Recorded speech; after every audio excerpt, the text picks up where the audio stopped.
Prop 10 is the rent control question. More than a dozen of the state's more expensive cities have some version of rent control, but it's limited.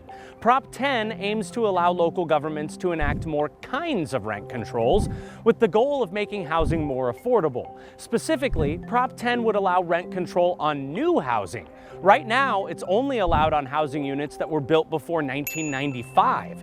Prop 10 would also allow cities to control the rent landlords charge new renters. Right now, it's only legal to regulate rent increases on tenants who are already in place.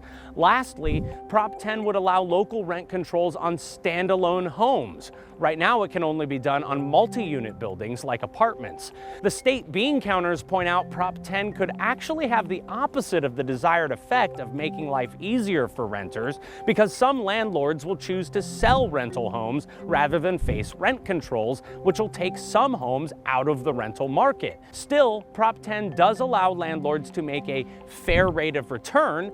The courts have ruled that landlords have to be allowed to make at least some profit.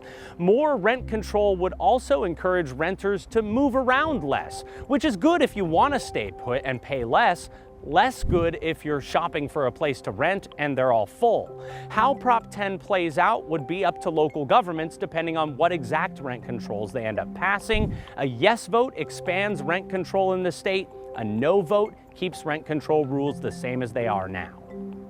If you still need to drill down on any of these questions in more detail, no worries, just check out the links below. Let us know in the comments if something clicked with you or if you've got another point you want to make. And most of all, make sure you vote by Election Day. It's November 6th this year.